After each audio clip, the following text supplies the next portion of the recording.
I can have everybody's attention, can we get seated, please?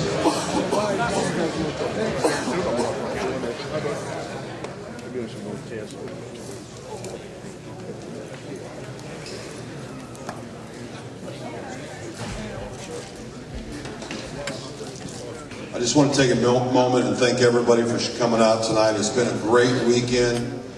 The comedy show on Thursday, the wrestling last night under the stars, and the attendance today has been awesome. I know we got a little flu bug going around the city right now because I know my better half is trying to get her over here, and she's been sick. I know Joyce Grable has been sick today, and I know my buddy Keith Monday, his wife has got it, so there's a little bug going around. I hope it's not everybody, but I'm so proud everybody's gotten here tonight and the attendance that we've had all weekend. I'd like to real quick, before we start serving food and we start the buffet lines, I'd like to call one of our board members, Tom Brewster, up. We're going to do the national anthem and the benediction for our food.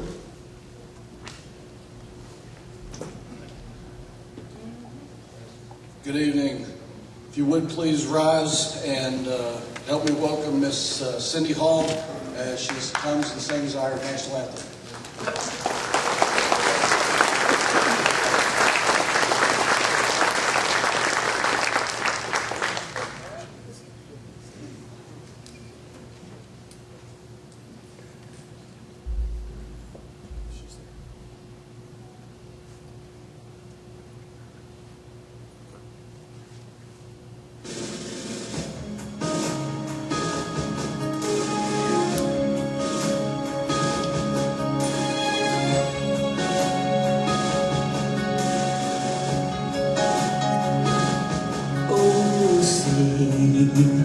Can you see by the dawn's early light what so proudly we hailed at the twilight's last gleaming? His blossoms bright stars through the perilous skies, o'er the ramparts we watched were so gallantly streaming, and the rockets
Please remain standing now as the preacher of the Baylor County Cowboy Church in Seymour, Texas, Mr. Chad Howe, comes and gives us our invocation. All right, y'all bow your heads. Father God, I thank you for this good day you've given everybody here. I ask straight up, your word says you have not because you don't ask not. So we're asking for a great time tonight, a great fellowship. I ask for safe travel mercies for everybody here to and from. Be with us. Let's remember that Jesus died for us on the cross of Calvary.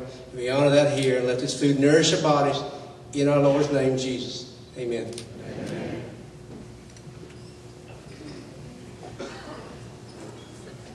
Okay, you can be seated. Thank you.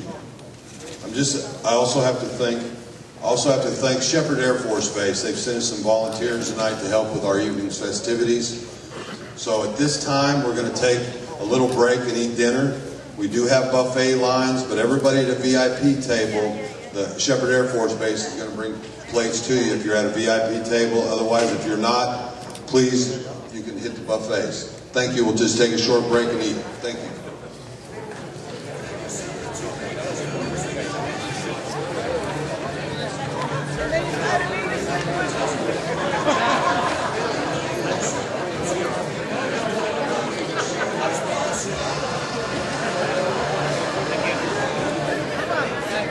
It's gonna be a while.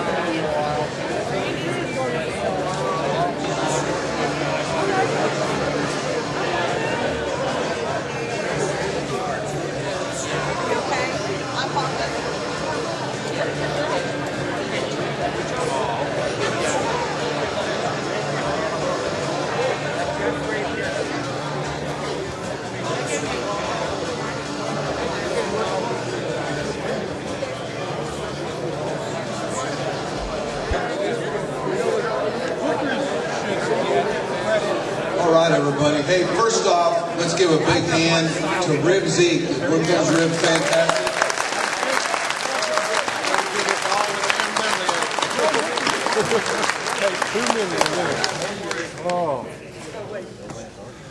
Okay, we're going to start off real quick. I have a few things we're going to try to auction off tonight. Again, the Professional Wrestling Hall of Fame is a nonprofit, so we've had a few things donated and created for the hall to auction off tonight. Richard, will you come up and let's get this thing going, man?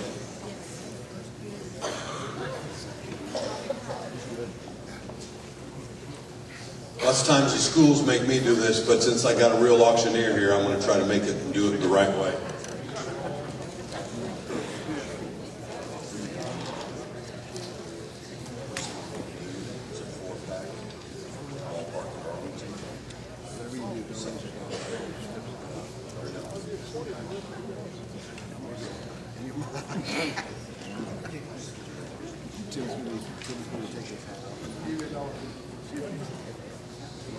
Can I take this out of here?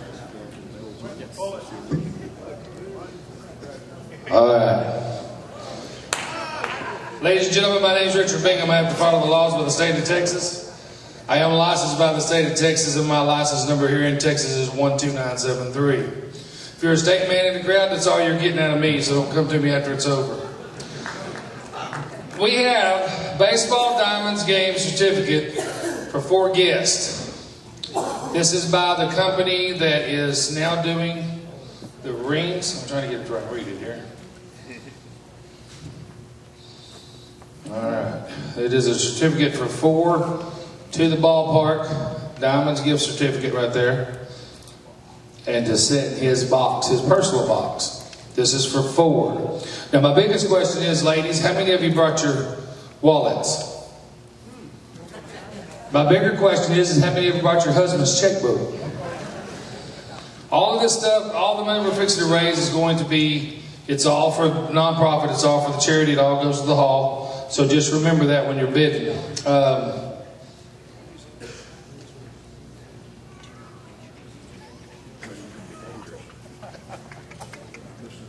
right. I just got to ask a bunch of questions, guys. All right. I'm a little fast. I can't see everybody. They got lights hitting me right in my eyes. Please bid all you can bid, all you want to bid. And be sure that when you write the check, the Hall of Fame only sees it once. Are you ready to have some fun? I do this for a living, so I see a lot of checks sometimes more than once, guys. All right, how many of you can wave? Wave at me. I want to see all of you do this. Okay, y'all keep your hands in the air like that, and I can make these sell a lot faster. All right. Here we go for the 4-pack. Who'll give $1 million? Woo! It sure got quiet. 500, 5 1/4, 500, 5 1/4, 525, 500, 5 1/4, 5 1/4, 5 1/4, 5 1/4. If I could sit in that box seat. 500. Thank you. Now 25. I'm 500 over here to my right on the money. 525. 500, 5 1/4. 500, 5 1/4, 5 1/4, 500, 5 1/4, 525. How about 510 and somebody get in? 510. 500, 510, bit of a 510, bit of a 510, bit of a 510, bit of a 510. Last call is that said, London, fair warning. Sold it, $500 right over here, Wendell. All right, who gets this? I'll give that to you. All right. You'll do that first. All right. This was signed by everybody in the autograph line today. And one day it's going to be worth thousands of dollars. I'd like for it to be worth millions tonight. All right. Got all kinds of names on it. Got some ladies in some short clothes. Hey, it's got Johnny Mantell with no shirt on here, guys. All right. Oh, it's Dan Henson, too. All right, here we go. I'm going along here. Who'll give $250 for it? 250,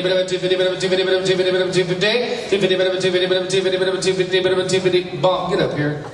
Where you at? 250, now 300, 250, 300, 250, 300. I got 250, who'll give 275? 250, 275, 275, 275. You go, bump, hold that. 250, 275, but he can't count, but he can hold stuff. 250, 275, 275, 275, 275, 250, 275, 275, 275, 275. I sold it 250 to David Manning right there, guys. David Manning.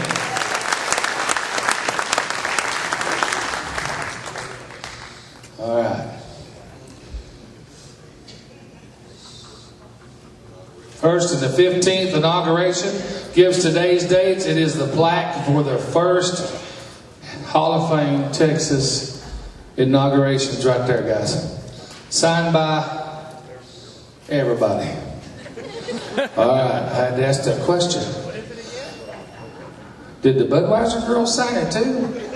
All right, hey, we can get them to sign it if your money's right, son. All right, here we go. I sell that pack right there, but over right there, 500, 5 and a quarter, 500, 5 and a quarter, 5 and a quarter, 5 and a quarter, $100 bill, 125. $100 bill, 125. $100 bill, 100 and a quarter, 100 and a quarter, 100 and a quarter, 100 and a half. 125, another 150, another 150, another 150 now, 175. 200 now, 250. 250 now, 300. 300 bill, 3 now half. 3 and a half, 3 and a half, 3 and a half, 350. 350, 350 now, 400. 400. 500, I like that better. 600. 5 and a half. 500, 5 and a half, 5 and a half, 5 and a half, 5 and a half. Just kick her under the table, it'll be all right. 500, 5 and a half. 500, 5 and a half, 5 and a half, 500, 5 and a half. How about 5 and a quarter? That help you any? 5 and a quarter, 525. I hired on to get all I could. 525, 550, now 575, 575, 575, 575, 550. She told him if he did it again, he was going to be cut off. 550, 575, 550, 575, 550, 575, 575. Fair warning.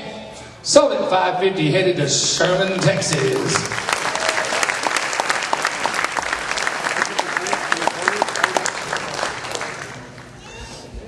Please tell me that wasn't me. Did you spend much time on it?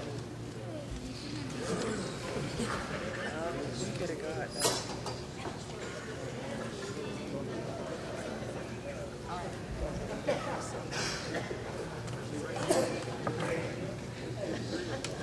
All right, guys. This packet right here is for the Baseball Diamonds gift certificate.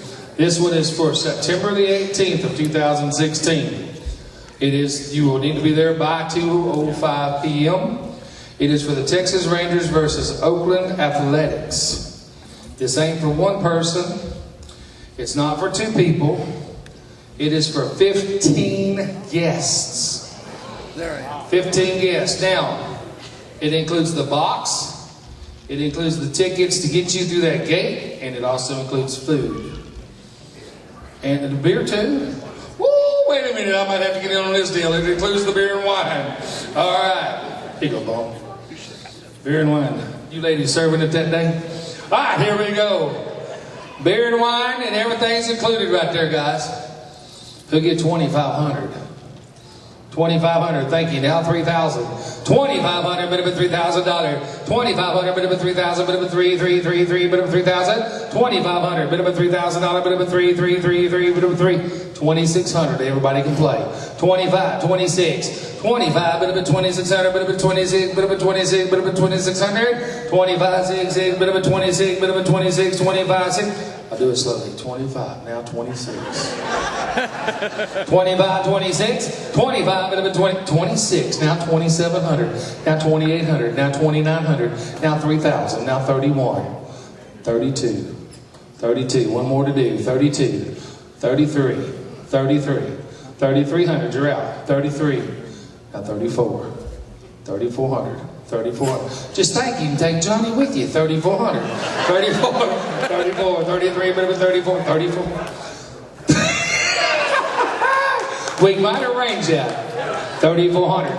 I'm at 33 there. 34. 33, bit of a 34, bit of a 3.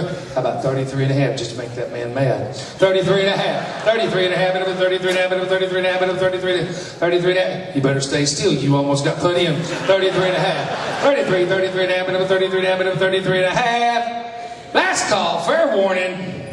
You take a bunch of wrestlers with you. 33 and a half. I sold it. $3,300 right there to my left, guys. Right there. Thank y'all for putting up with me. God bless y'all for being here. Give yourselves a round of applause for being here to help the Hall of Fame. God bless you.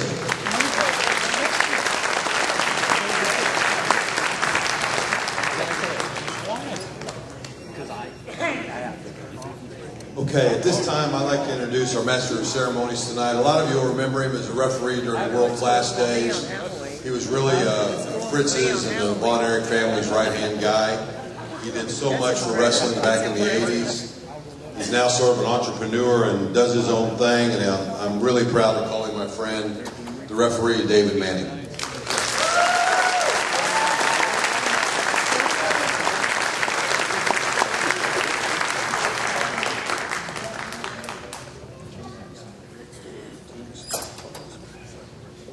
All right, I'm not going to do that. Has everybody enjoyed themselves? I want to thank everybody for coming out, and I tell you what, it's been a fun couple of days for me. We just came off, new world record there in Dallas with WrestleMania, and unfortunately 3 nights with Ric Flair, and just now recuperated from that. But it's good times, and I'm amazed at what I've seen here, because I got the call from Johnny. I guess it's been no more than a couple months ago, it seems like, when he said the truck had arrived. And man, I say hats off to them, because I can't believe what they've done over here with this room and putting everything. And where's Kimmy at? Let me tell you, I think she's the boss. Kimmy's the boss right here. She has been going nothing. So we're going to go in, a little bit later, we'll talk about our inductees and the people that are bringing them in tonight. But I want to start off tonight,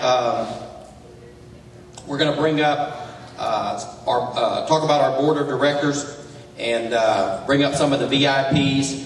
And the first person we want to bring up here tonight is Mr. Tommy Smythe.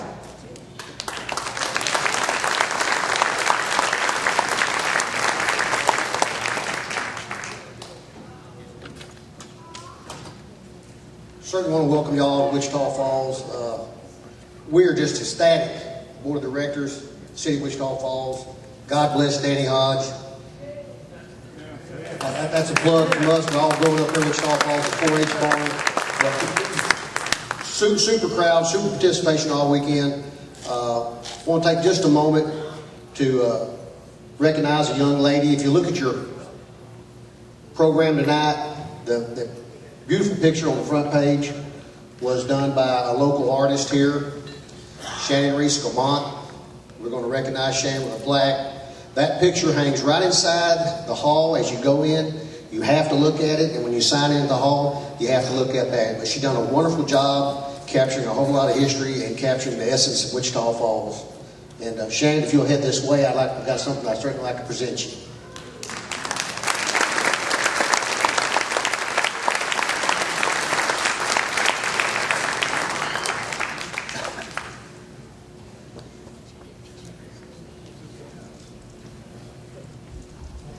Shannon, on behalf of the Board of Directors, Professional Wrestling Hall of Fame here in Wichita Falls, we'd like to present you with this plaque and a deep appreciation for your beautiful artwork donated to the Hall of Fame Museum, commemorating the change of territories. It will hang forever in pride in the Professional Wrestling Hall of Fame.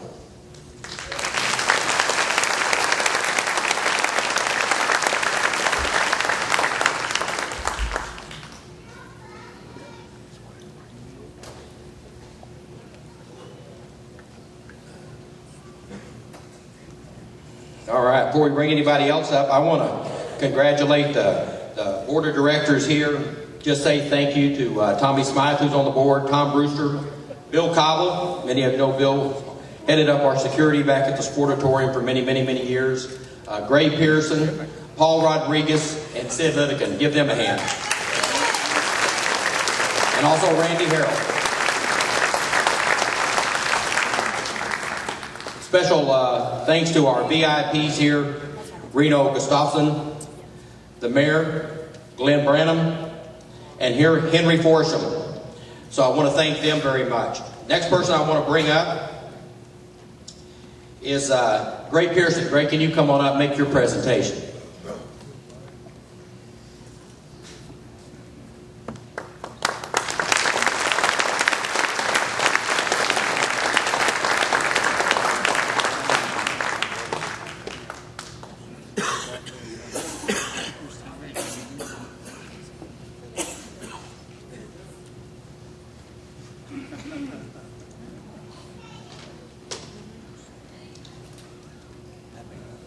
There's a young man named Bruce Sankey who was ill, but to whom wrestling was his life.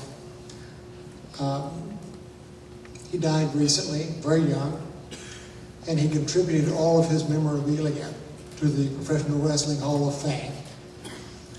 We have decided to make a special award to Mr. Bruce Sankey. And his family is here. We might like to present this award to the family at this time. If they'd come forward.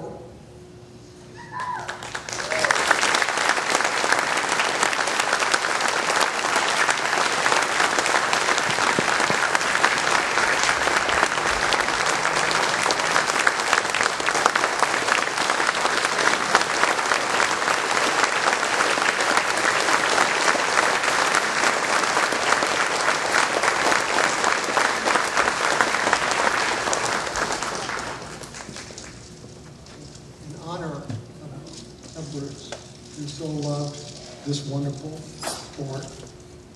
I'd like to present this to you on behalf of the Professional Wrestling Hall of Fame in honor of your wonderful son, and also to let you know that we have created a special award, the Bruce Sankey Contributor of the Year Award, named for your son. It will hang in our Professional Wrestling Hall of Fame in his honor. And he'll be a contributor every year. Thank you so very, very much.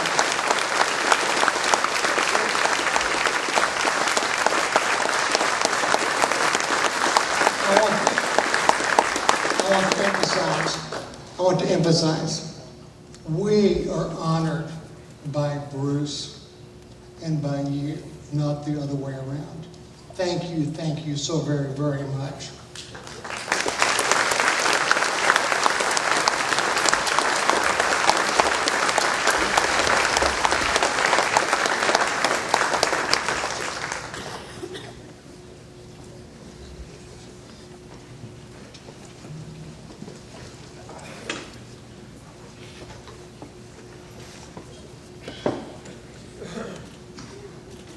Our next presentation, I'd like to call up Paul Rodriguez and Bill Cobble.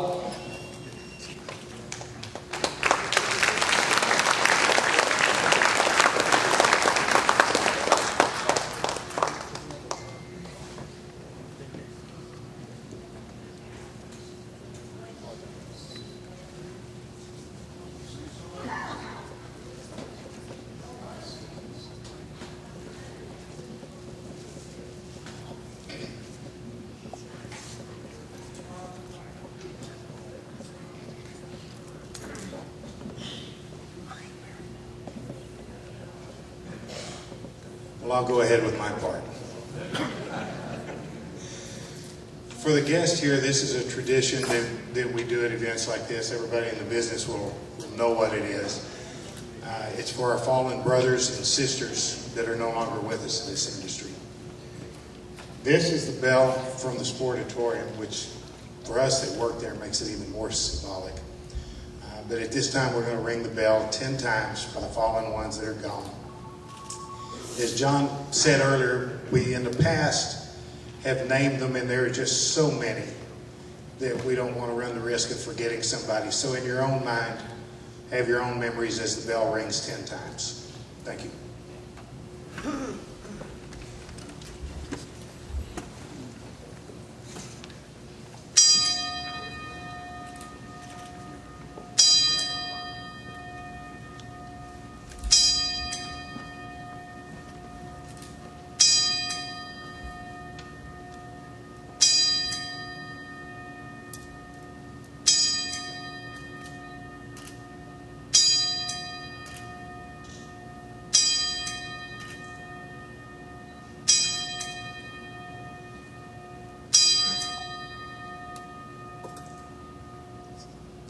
Thank you.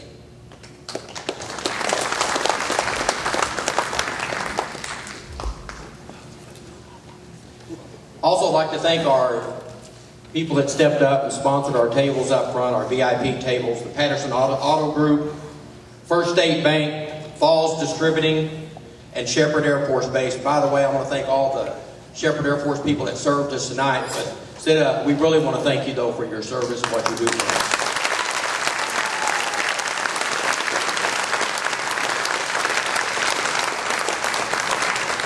So as we move into the main part of the evening, what everybody came for is the inductees.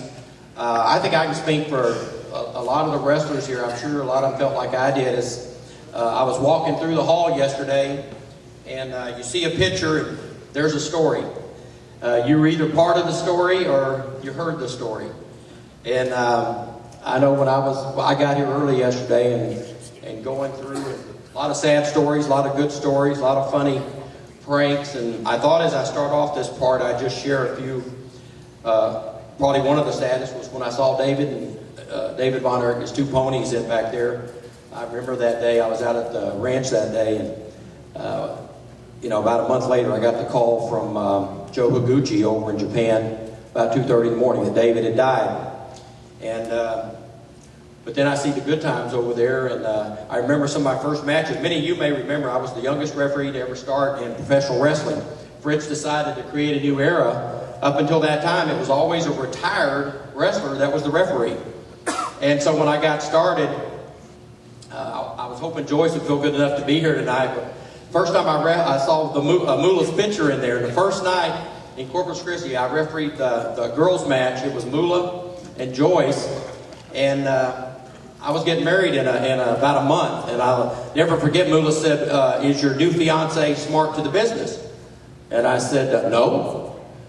Okay, so we get in the ring and we're wrestling, and there's a big pile up, and I'm on the bottom, and Moolah looks at me and says, "I sure wish your fiance was smart to the business," and clamped onto my neck and put a big hickey on it. She said, "Explain that when you get home."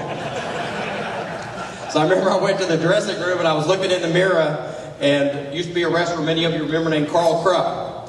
So Carl Krupp walks up, and he's got the monocle on, and he's got this cape on, he's got this whip. He said, "What are you doing?" I said, "I'm looking at this hickey they put on me. I can't figure out how I'm going to explain that to my fiance." He said, "Tell her I hit you with a whip." I said, "That doesn't look like a whip mark." And he went, "Wham!" He said, "Yes, it does." So, but you know, I was just at WrestleMania, walking through that room yesterday. I personally don't think wrestling's like it used to be. As I was talking to Terry earlier, and Stan, and Bill Irwin, and last night with J.J. Dillon. Wrestling was a family. I mean, we cried together, we laughed together, we argued, we fought, but you were together 360 days a year. You didn't get Christmas and Thanksgiving off because that's your 2 biggest nights of the year. And it was a grind, but you became family. And I just didn't notice that with a lot of the new guys. And as I go through that hall, it's kind of like going through the family album. And so I think that's what makes it so special to us. And I just want to thank the city of Wichita Falls for getting behind this program. It means so much to us. Thank you. With that being said, let's move into the area of our inductees. And I'm going to call up the person making the induction, and then they'll bring up the person being inducted. Let's start off with Number one, I'd like to bring up, he's a good friend of mine. I wish I could tell some of the stories that he and I had, but his daughter's with him. So I won't do it. But Mr. J.J. Dillon, the head of the Four Horsemen.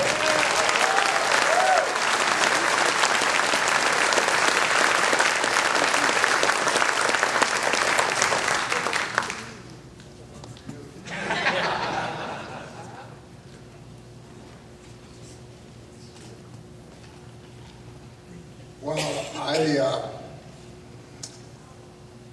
was on the board with the Hall of Fame when we were in New York, and Davey O'Hannon's here. He and I both were on the board, and started in 2006 and went every year. And up there in Amsterdam, it was a depressed little town.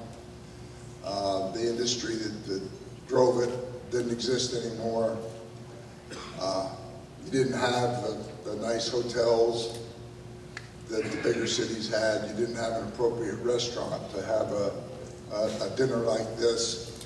And yet somehow Tony Villano, that started the whole thing, I say that he gave birth to it, somehow managed every year to put something together that caused it to build and get bigger and bigger and bigger. And we don't ever want to forget that it was Tony Villano that started it all, because without him, none of us would be here tonight.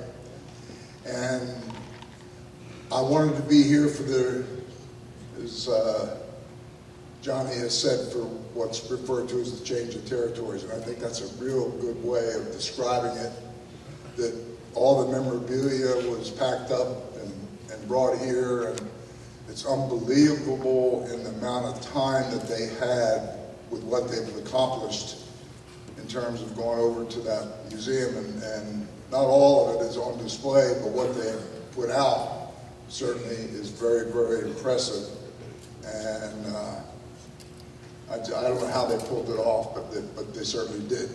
And so it's only going to get bigger and bigger. The other thing that was a reality, as Davey and I have talked, is that as hard as Tony Villano and Holly worked to make it work, the community up there in Amsterdam, New York, just like I say, was a depressed community. So they didn't have the enthusiasm to give him the support that we all would like to have seen him have.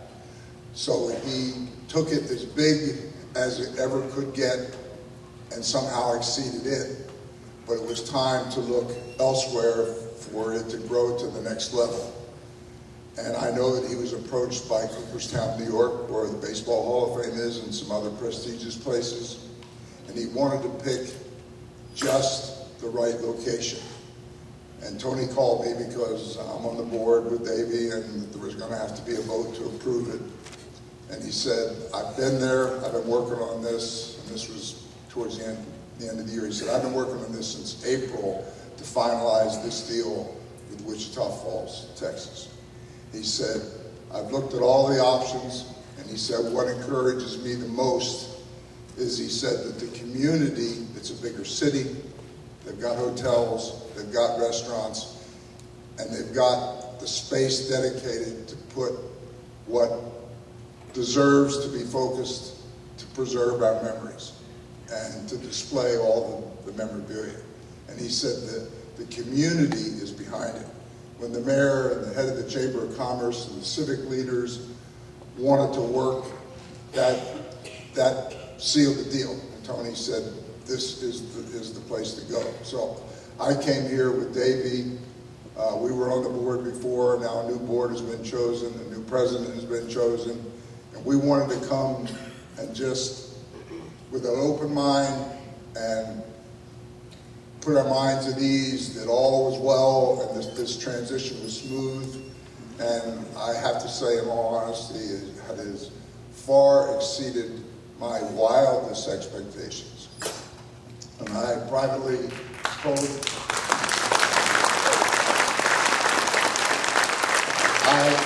I privately told Johnny that between him and his wife, it's a miracle what they've done to put all this together. and I've had a chance to get to meet the people from Wichita Falls that are going to continue to support him. And everything that I've seen is very positive. And I see this as a win-win situation for both. That the hall will continue to grow. It's got room to expand.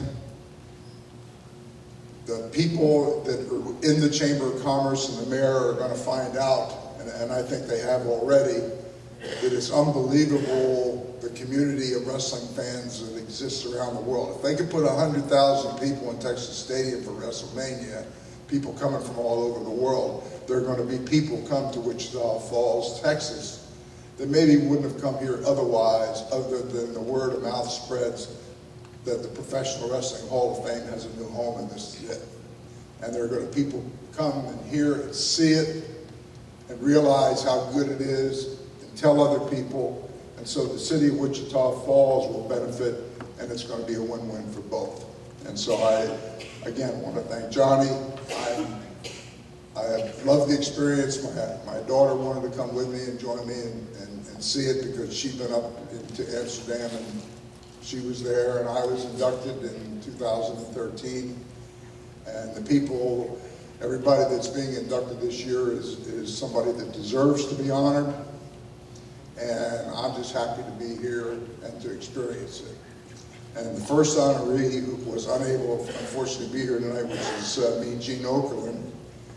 And as announcers go, Gene is probably the best in the business. He's a professional, and he's been a personal friend of mine, a friend to our family for a long, long time.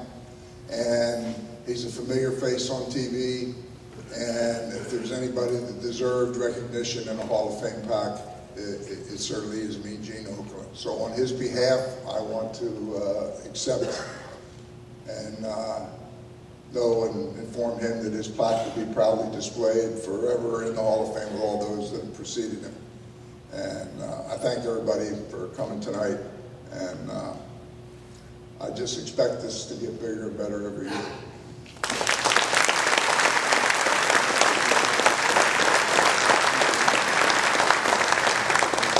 All right, to make our next presentation to our next inductee, bring up the laureate, Stan Hansen.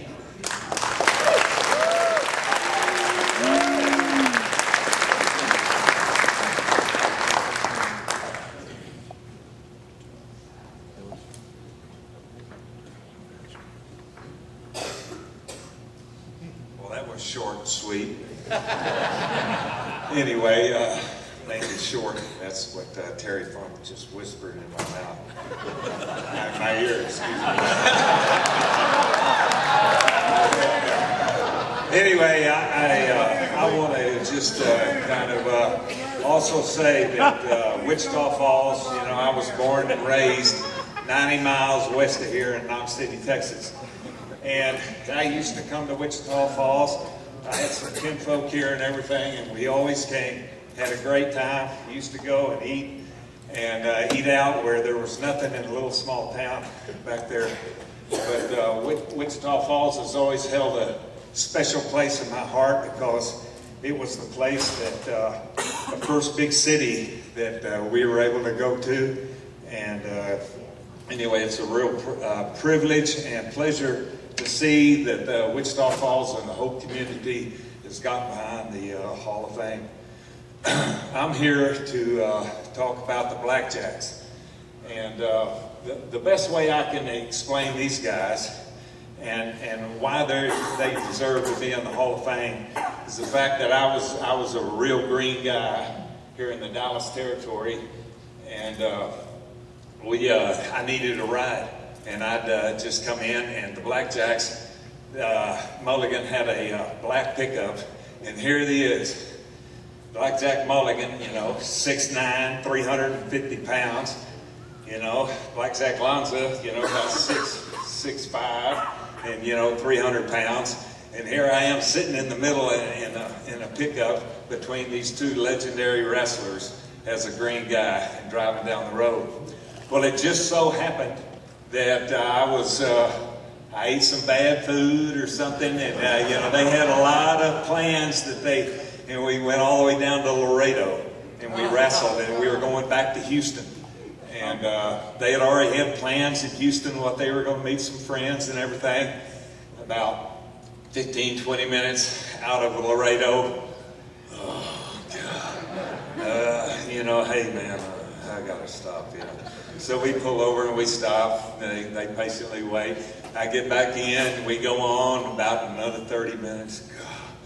Oh, man, you know, I can't believe this, you know. And they're going, God, man, for a rookie, you know, you're really causing a big deal. And I'm going, no, you know, I'm really... And finally, the third time, they said, oh, heck with it, let's just pull over. And we pulled over and checked in a motel. And the next morning, it had run its course, and we ended up going on to Houston.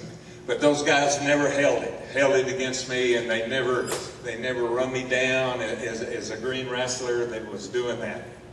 All those guys were just, you know, just the type of characters they were to take a young green guy like me and give me the opportunity to learn how we get along and how we all take care of each other in the road. We're all in it together.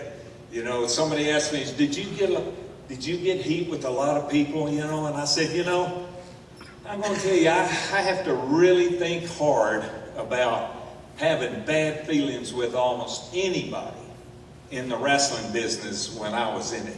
Mainly because there were characters like BlackJack Lanza and Mulligan, of course Terry Funk and J.J. Dillon, you know, so many guys that were out there, you know, leading the way, but getting along and trying to do business. So, you know, there's a couple of things about, I can remember Paul Bosch one time, he's saying, he pulled me aside, and I was a green guy. He said, I want you to watch the BlackJacks in the ring tonight. And he says, you know, that Mulligan, he is big, strong, and, you know, I mean, he is a dominant guy in the ring. But I want you to watch BlackJack Lanza, too, because he has the real timing and psychology of the business. And that's what I took back, because Paul Bosch, the great promoter of Houston, the greatest payoff guy probably ever in the business, you know. And he got me to watch those guys. And of course, you know, Mulligan went on to become a great singles after they broke up and everything. And Lanza had a great career by themselves, but together they were just the biggest tag team there was, and they represented the West and Texas and Cowboys and everything else all over the East Coast, back in Minnesota and everything. Anyway, I'm really sorry that just in the last month, you know, BlackJack Mulligan passed away. And he was a class guy that I ended up being on a couple of tours with him in Japan. And I mean, he was a big old horse. He was one of the few guys that could stand in there with Andre and not look dwarfed. And he was a big old solid wrestler, and man, I have a lot of respect for BlackJack. And you know, he and his son Barry, and you know, Wyndham, and Kendall, and then of course his you know, his son-in-law. You know, they were all, you know, just ended up being great wrestlers. And but anyway, I just want to think, if anybody, any team in history of pro wrestling in the United States in the last 25, 30 years, you know, the Mulligan and Lanza and the BlackJacks sure deserve it. So let's give them a great hand for being class guys and great. No, the BlackJacks came through Dallas, and I remember what a match, because that's when Fritz was still wrestling. And there was more than Fritz's boot flying that night, and it was some good stuff. Next person we're going to introduce, and Joyce Grable was going to make this inductee, but she's sick tonight. So I want to bring up one of the top lady wrestlers to make this presentation, Miss Wendy Richter.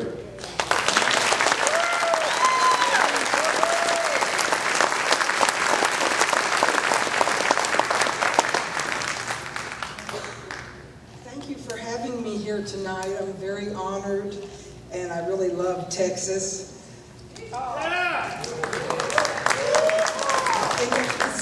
especially important for me to introduce Leilani Kai as one of the greatest women wrestlers of all time. Nobody deserves this more than her, and who has worked harder for her for this business. She's probably helped more women wrestlers break into the business than any other woman and not be compensated for it. She wrestled for over 40 years and was in WrestleMania 1, WrestleMania 2, the Survivor Series, Royal Rumble, and probably was the only person that can say that in the business, male or female. She was one half of the World Wrestling Federation Tag Team Champions with Judy Martin, the Glamour Girls. And her and Judy Martin brought the house down, competing against the Jumping Bomb Angels from Japan. And she's the only wrestler I ever knew that tried to bring a gun on the plane. As a personal note, she helped train me, which I'm forever grateful, and I had my first match with her, which was horrible because of me. And we went to 2 tours in Japan together. So I have a lot of fond memories of her.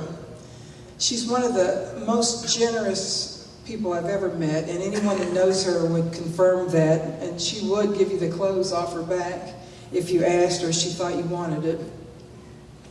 She had a beautiful hat, cowboy hat from an American hat company made here, and at the table she offered to give it to me. And it's too small or I would have took it. Not really, she needs that hat. She was always so eager to learn and strive in the ring, and a fierce protector for this business. This is a really tough business for the women. I've said before that the women have to work twice as hard to receive half the recognition and half the pay as the men. And we were kind of treated like the midgets on the road, as a special attraction. We'd go from territory to territory, and it's really tough. And we did that for years. She's one of the strongest women wrestlers I've ever competed against. Very tough opponent in the ring. She's one of the very greatest women wrestlers of all time. And she's a former World Wrestling Federation champion and friend. 2016 inductee, Leilani Kai.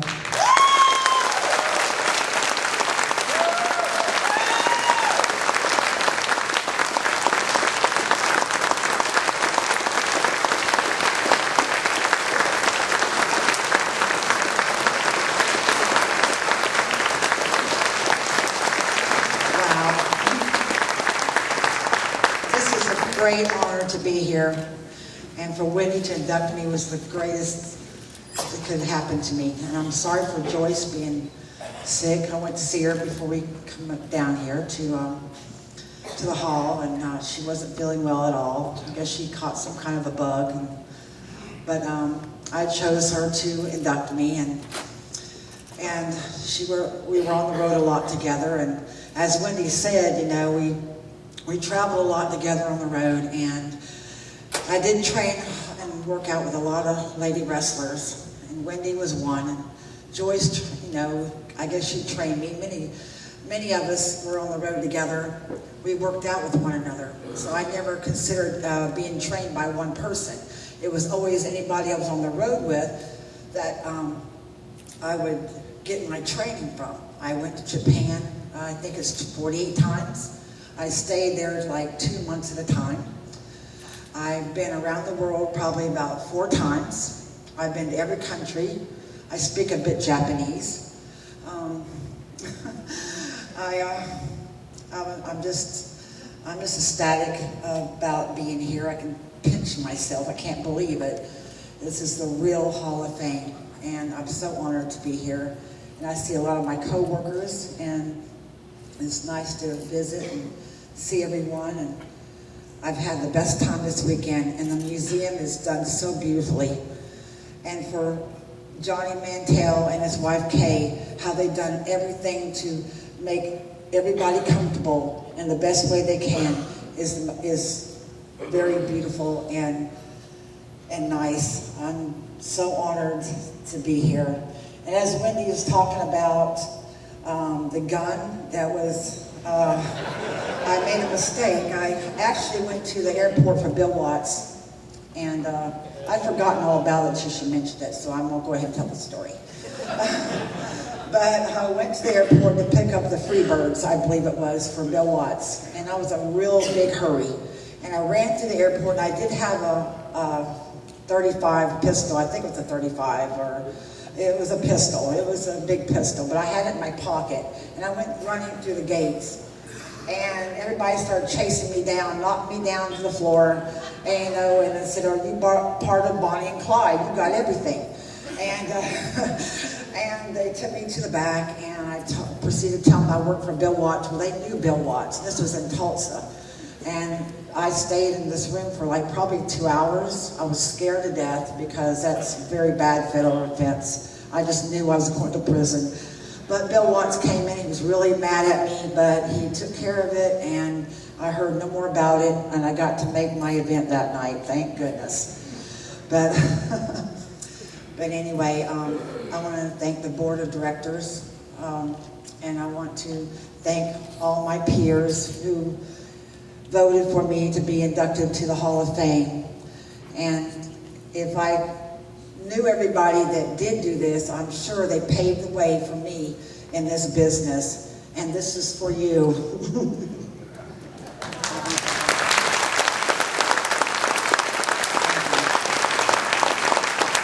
We've lost a lot of our family in this business. And the one person that sticks out in my mind is Andre the Giant. He was a very, very good friend of mine. We were road buddies. And I'm just going to tell a little story about him and I and a lady named Peggy Lee. We once finished up our event somewhere up in, I think it was in New York City. And he asked us to go out with him. So we left, and we ended up at a place called the Studio 54. And they rolled the red carpet out for him. So we followed him in. I've never been in a place like this in my life. People were wearing masks, there was smoke in there, there was dancing, there was screaming, there was weirdos. But we went there anyway. And we walked up these bleachers. And we walked up these bleachers. All of a sudden, this man come running up. He shoved Peggy and I to the side and ran up to Andre. Well, Andre turned around, and he was on these bleachers now. He picked up this guy off the floor, off his feet, and put him way above his head. And he said, "You never, ever touch a woman that I'm with." And it happened to be Andy Gibb. And it was Andy Gibb. I mean, I didn't know there was even any celebrities in the place. I was just shocked. And he asked Andre, he said, "Well, Mr. Andre, may I ask you a stupid question?" And Andre said, "Well, I don't answer stupid questions." And he just let him go, and he rolled down to the floor of the bleachers. So that's one thing that sticks out of the story that I have. I have lots of stories, and someday I may write a book, I don't know. But that's just one story that sticks out in my mind. And well, I just want to thank everybody. I've enjoyed myself, and I'm so honored. I can't believe I'm really up here. I didn't feel that I really deserved it at this time. There's many more before me. And I just want to have a really good time and get to talk to some folks here. And I thank you all, and God bless you. Thank you.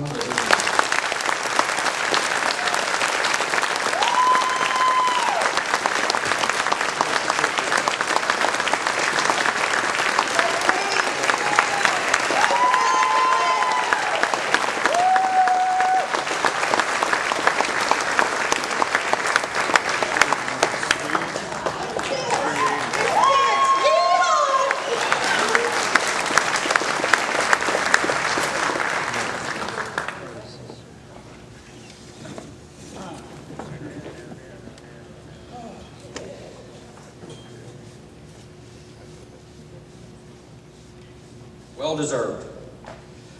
Before we bring up our next, yes, well deserved. Before we bring up our next inductee, I want to bring somebody up. Before I bring him up here, though, I got to tell a quick story.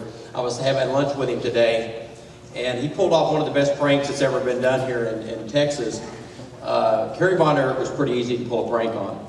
But we wrestled one night in Tyler, Texas, and Kerry was riding with Brian Blair. So Brian told him, he said, hey, I got a great idea. He was driving Kerry's Lincoln. He said, Kerry, you get in the trunk, and I'm going to pull over like something's wrong with the car, and when Manning and them pull in behind me, I'll pop the trunk and you moon them. Kerry's like, oh, yeah. So Kerry gets in the trunk. We're all in on the rib. Brian drives as fast as he can to this truck stop, pulls in where there's a restaurant, backs up to this big window. And then he pops the trunk, and here's Kerry mooning everybody in the restaurant. And Kerry doesn't realize it till about the third or fourth second he turns around. Now he's trying to pull the trunk down, and he's just going up and down because Brian's got the button pushed. And he had to lock him out because Kerry was pretty upset. But I only found out today, whenever Brian and I were talking about it, Brian said, you know where I learned the rib? When they pulled it on me in Florida. So I'm going to bring up, he's got a presentation from the Cauliflower Alley. He heads it up. I joined it today. If you hadn't joined it, take a good look at it. Mr. Brian Blair, one of the killer bees.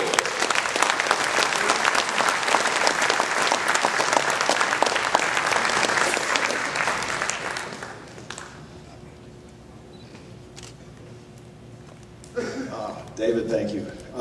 That was really funny. If you guys could have been there, that picture was filled up with people, and they said, Kerry Von Erich, Kerry Von Erich. They recognized him. When they did it to me, I was a green guy, and they didn't know who I was. So, anyway, it was great. It was really good. And thank you for joining the CAC as a lifetime member. Johnny and everybody here, so many, I turn around and it's like I know the whole room. It seems like I appreciate each and every one of you. And the Cauliflower Alley Club is like a sister organization or a brother organization to the Pro Wrestling Hall of Fame. We've been supporting them for the last few years because this organization is the real deal. This is the real Professional Wrestling Hall of Fame.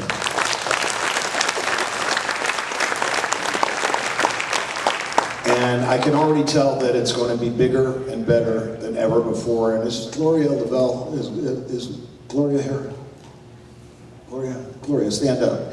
She's one of my board members, and she's more a part of the CAC than I am, believe me. She works so hard, and the board that we have is a real team, and together everybody voted unanimously to give $1,000 to the Pro Wrestling Hall of Fame for Johnny.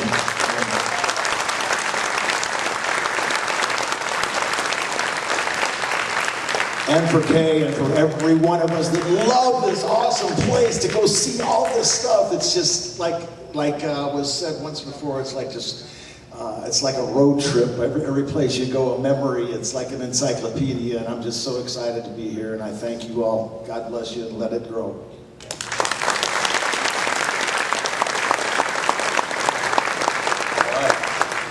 You know, we were laughing down there at Leilani when she was talking about that place they went, and they were wearing masks and music and smoking and all these things. I thought she was fixing to say the sportatorium dressing room. But, all right, let's go on with our inductees. Our next inductee, I'm going to bring in one of the true legends tonight.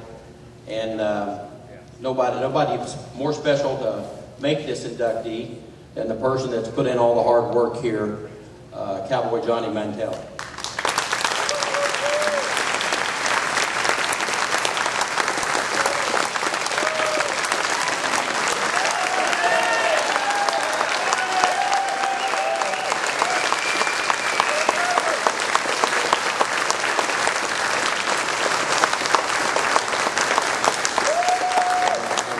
I'm humbled, but I'm really sorry that Kay's not here because she's really the brains and the boss of the outfit. So save that for next time, okay?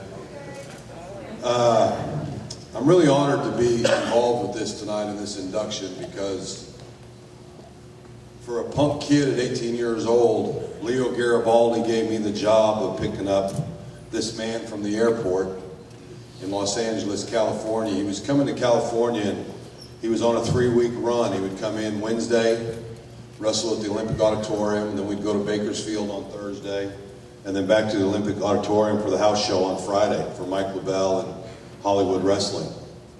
And I'm training, and all the guys, and there's so many in this room here that spent time with me in the ring when I got started and hit me real hard with a lariat or tried to teach me something, or, you know, Butcher Vachon was so kind to me back in the day. So this is really a special moment to talk about the High Chief, Peter Maivia. He was a really special guy, and as a kid at 18 years old, again, my job was to go pick him up, bring him to the matches, and then take him back to the room that they had for him. And he'd always have me come up, and we'd sit and talk for a little while, and then I'd go home, and I'd go back and pick him up the next day, and we'd make this road trip. And the entire time, I'm like a sponge as he's telling me stories and talking to me and visiting with me about this great sport of professional wrestling and how to do it and how not to do it. And he always really sort of intimidated me because he would tell me the stories about his tattoos after he became king. And it was really sort of an intimidating moment for an 18-year-old kid to hear this story of how he had it done. So I guess probably I was a little scared of him, but he always made me feel so at home because he'd like talk to me like I was his own son. And so I got to know him, and I didn't know anybody else in the family, and I started making my trips to Japan, and then all of a sudden I flew in on a tour with Inoki, and we're wrestling in Hawaii, and I just get to the hotel room and there's a knock on the door, and I'm thinking, man, nobody's had time to go change, go eat, or do nothing. Who can this be? And I open the door, and there's this woman with this fresh flower lei to put around my neck, and I'm telling you, it was this big around with flowers. And who was it but Mrs. Maivia? And she came and she said, Peter spoke so high of you that I wanted to come meet you myself. And the family just sort of took me in. Everybody in Hawaii just sort of took me in, from Mrs. Maivia to King Curtis to the Samoans to everybody that was there. They just took me in as part of the family. So to be able to do this tonight and to honor the High Chief Peter Maivia is more of an honor for myself than anything else. It really is. And I know that we have a special message for the city of Wichita Falls and a little special video, and I'd like to go to that before I bring up the honoree.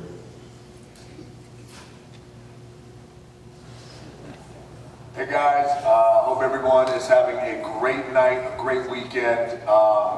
Rock here. I just wanted to say that we are all so very proud that my grandfather, High Chief Peter Maivia, has been inducted in your Hall of Fame, the Pro Wrestling Hall of Fame.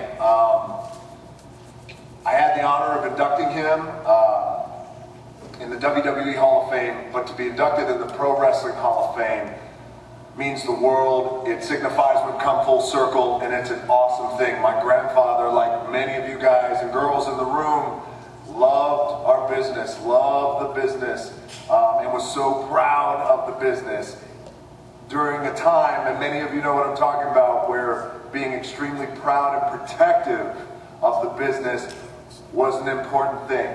And I know he's proud tonight. He's looking down. And I just want to say thank you. So on behalf of myself, my family, my mom who's there, my grandmother, Leah Maivia, who many of you I think worked for, and she probably still owes you a payoff. Back in the days where she would say, no, you know, you got the beach, I'll put you up in a nice hotel, like, yeah, I'll give you your money. Anyway, look, guys, what a night. Congratulations to my grandfather. Congratulations to all the other inductees. I wish I was there. I'm there in spirit. Pro Wrestling Hall of Fame, High Chief Peter Maivia. Guys, thank you from the bottom of my heart. My mom, she's there too. Love you guys. Have a good night.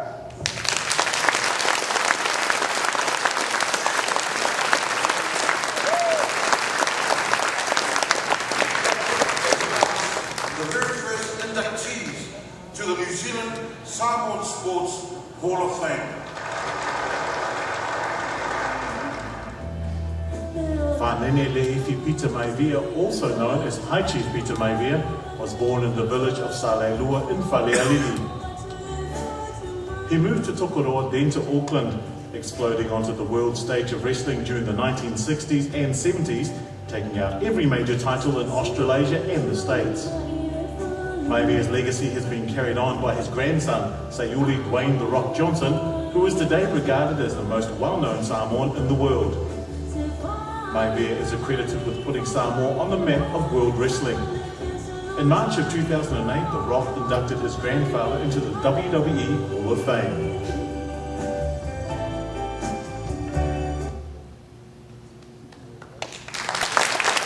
Ladies and gentlemen, it's my honor and privilege to induct High Chief Peter Maivia into the Professional Wrestling Hall of Fame, and to accept his honor tonight, Ata Maivia Johnson.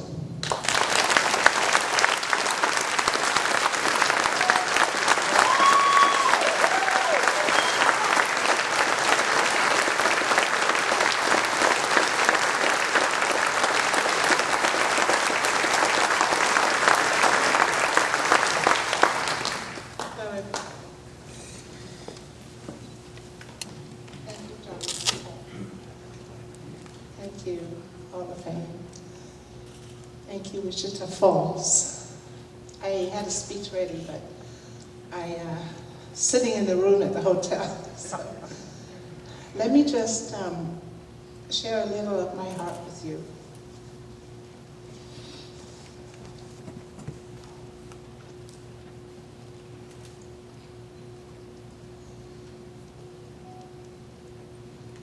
My father was everything to me. He was my loving, guiding light. And tonight I'm a very proud daughter. Dwayne, you are so in trouble with Grandma.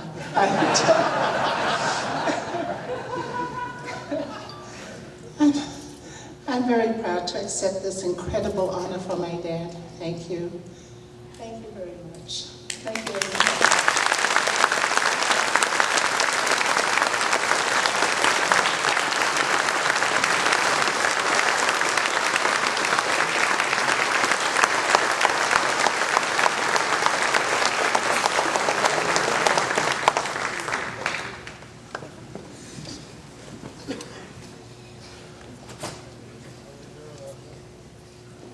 For our next inductee,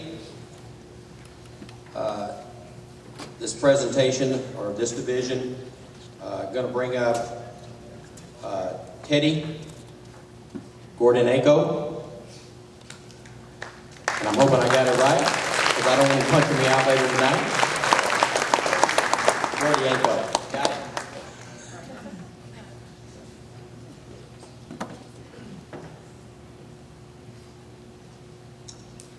Before I say anything else, I'd like to say that the next two people that to be inducted, there was a hard time finding relatives. When you hear of one of your brothers passing away and you know where it happened, you know of relatives, please contact the museum here, the Hall of Fame, and let us know.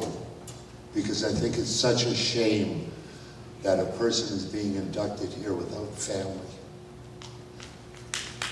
Okay? So let's all work together and make this happen. Now, the first person I've been asked to talk about is a fellow Canadian, Earl McCready. He was born in Ontario. He wanted to become a doctor, actually. He happened to order a handbook for big men, how to handle a big man with ease. In 1926, he went to New Westminster for the BC or Canadian Amateur Wrestling Championships, and he took the heavyweight crown. But more important, there were 3 wrestlers from Oklahoma State that were really impressed by him. He ended up going to Oklahoma because he won a scholarship. I'm reading this all out of the program because I wasn't really prepared on this. He graduated with a degree in physical education. He played football for Oklahoma. Very soon after he started his pro career, he had a shot at the world title with Jimmy Lundis. He made 13 trips to New Zealand, and he trained the New Zealand people in amateur wrestling, to the point he became the standard of all New Zealand wrestlers. passed away of a heart attack in Seattle. I was not able to find out where his family lived, so I will be accepting the award or the induction for him, and I'm very proud to do that. Thank you.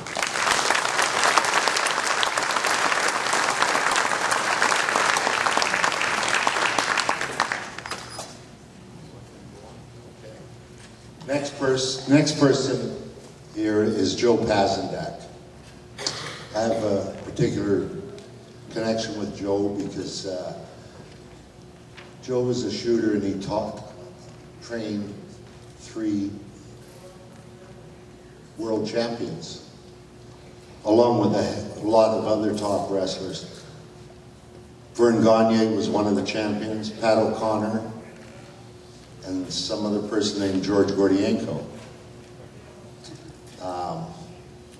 He was most famous for a TV program out in California called Beat the Champ, where he put up $1,000 and invited people to beat him. We were very fortunate to find his family, his son, and his 3 sons, and they're here tonight, and I'd like to introduce them now and have them come up on stage. Sorry, 4 sons.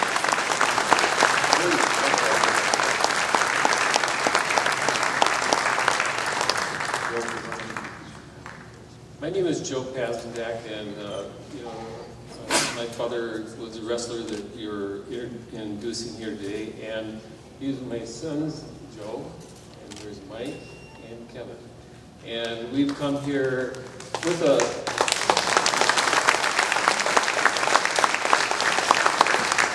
we've tried to put together a few thoughts of what we had about, my father and their grandfather. And sometimes I think that from outside the industry, they don't see the human on the other side sometimes. And one of the things, about what we talked about was our feelings. And I just made some quick notes here. So, I'm not a public speaker, so I hope you give me some kind of space here, or some kind of consideration. But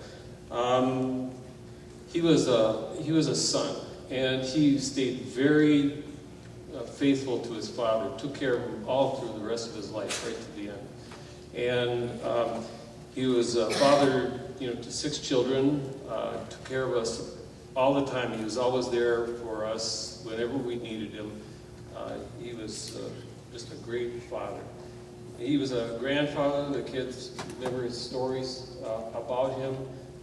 He was always there for them. He was always patient, kind, and considerate. He was a husband. His NCAA heavyweight championship ring was the engagement ring he gave to my mother. And he was a Christian. He taught Christian, at Sunday school. He would go out and make public events, speeches, at dinners, at churches of all different kinds, promoting the faith. He was a friend. He had many friends in the industry. We oftentimes had wrestlers come to our house and stay with us for weeks on end, but sometimes it was just like a main event. It was just really a lot of fun. It was quite an experience for us. He was an American patriot because of his conditioning. When he was they were attached to the Big Red One up in Minnesota, and because of his conditioning, he was helping train soldiers. But rather than stay in the States, he went over and served both in North Africa and in some very difficult times. And he was a teacher. He always believed in teaching. He liked to teach wrestlers. He liked to teach anybody anything that he knew. It was about giving away his knowledge to others. He loved animals. He always had animals around. He loved horses and dogs and cats and just everything. He was a very loving person. He was an athlete. he saw this industry as athletes, and he saw the people that were working here in this industry as people who were really competing in an athletic event. And then he was a business owner. So there were so many funny stories about him. And we were trying to think about just trying to share one of these stories. There was one time, we lived at a house, and across the street from us there happened to be a very attractive woman living across the street from us. Well, I was out in the front yard, and I don't know what I was doing, but my dad was out there. He was pushing more back and forth, and some young fellows that came by in a car and said something that was really inappropriate. So I remember my dad, he turned around and he said, "That just isn't acceptable." So he said, "Jump in the truck." So we bought, and we had this old Chevrolet pickup truck. And he drove it up the road, and he chased these kids up the road, and he stopped them about a mile away. And he said, "Why don't you stay in the truck?" So we parked behind these kids, these two young boys. And he walked up to the car, and he grabbed a hold of the car just above the window. And he started to talk to them, and then he started rocking his car. And I was sitting in the truck, and I could see these heads there going, back and forth. And then he stopped shaking the car, and then he just went like this, and he was saying something to them. And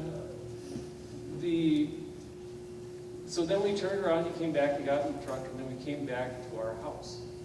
And then about 15 minutes, these two young gentlemen at this point came back, pulled into her driveway. They both apologized to her, and then left. But he was that kind of person. And I would like to say that there is so much more to all these wrestlers here. Every one of these are athletes, and they're more than wrestlers. They're people.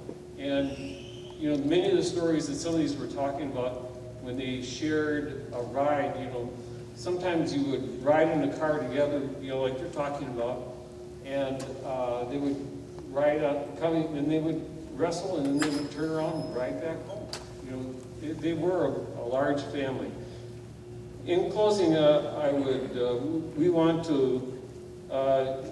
you to know that we are honored by this induction, and we appreciate Wichita Falls' welcoming and friendliness. And Johnny Mandel and Ted Gordienko, thank you very much.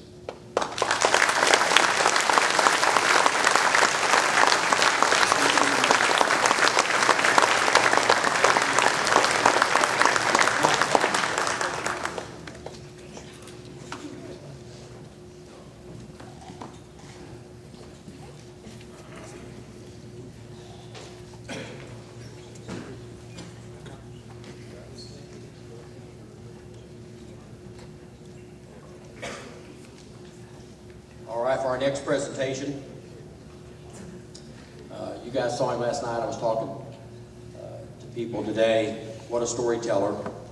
And the reception he got last night over at the matches, I never got a chance to, I don't think he made it through Dallas, so I never got a chance to really meet him in person, but it's been a pleasure the last couple of days to hear stories about him, stories of him, and to make this next presentation. Butcher Bashan.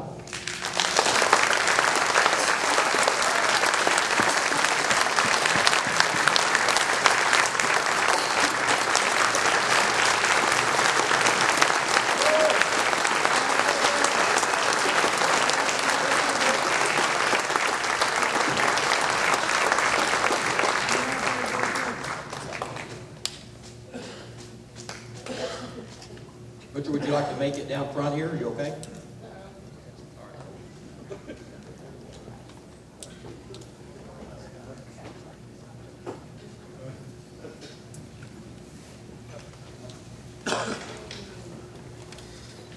Well, I guess it's obvious by the way I came up the steps. that in my career, I've had over 6,000 wrestling matches. And it seems like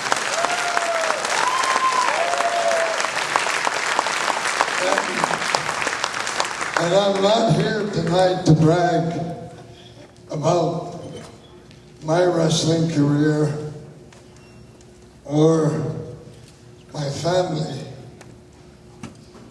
But if you forgive me, before I do the introduction that I'm up here for, I'd like to brag a little bit.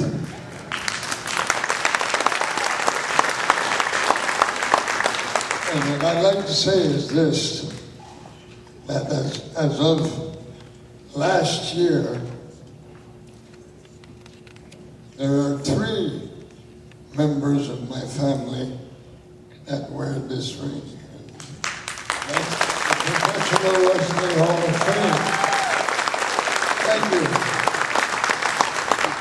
Now, the bone I'd like to pick is that there's still one member of my family that was a wrestler and has never been inducted, and that's my daughter, Luna.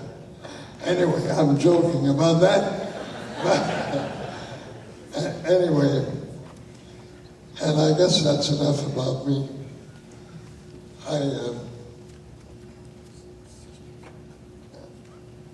As I'm getting older, I tend to forget stuff.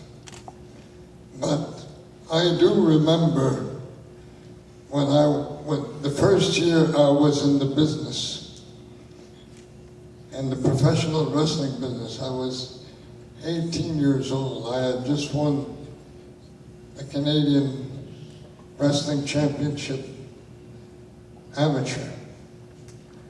And I called my brother Mad Dog in Texas. He was in Texas. And I said, Maurice, I won a silver medal in the Canadian Championship. He said, that's enough. Amateur wrestling, this summer you're turning pro. And that's what I did. And there was a guy, the year that I started wrestling, that had already been a star on Chicago television. 10 years before I started wrestling. And lo and behold, he had taken advantage of the Germans and the Second World War and declared himself a Nazi. And he made his living as a professional wrestler. And his name was Schmidt. When you hear that name, you want to go, Heil Hitler. Anyway, I thought it was not bad to do that as a German, considering the man's name was Guy Larose and he was French-Canadian from Montreal. And I was trying to think that when they asked me tonight if I would do the introduction, and I was trying to think of nice things to say about him. And I guess one of the nicest things you could say about him, that he was a hell of a worker. And some of the guys that he worked with would swear to that too, because they still have marks from him. And he was really, really stiff. In any case, ladies and gentlemen, you forgive me if I wander in my thoughts, but I've had one heck of a career, and I'm very grateful. And I thank you very much for the wonderful, warm welcome. And I salute all my friends, which all of you are. Thank you very much, and please, I hope that Hans Schmidt or Guy Larose forgive me for messing it up, but in any case, he's being inducted tonight. And don't forget, whoever's in charge here, my daughter still hasn't been inducted in the Hall of Fame.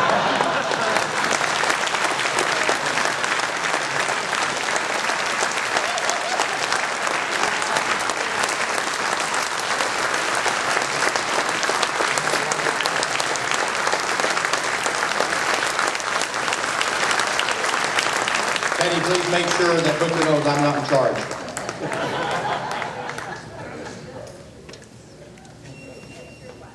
All right, for our next presentation, as we move on, we got 3 more here. No better person to make this presentation than Irish Davey O'Hannon.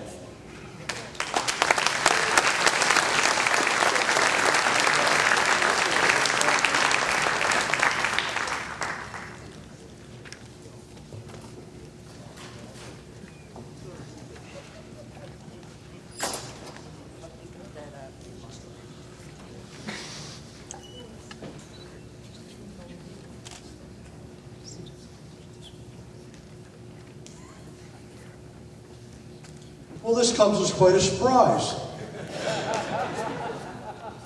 But I guess with all the stuff going on, you gotta expect some confusion.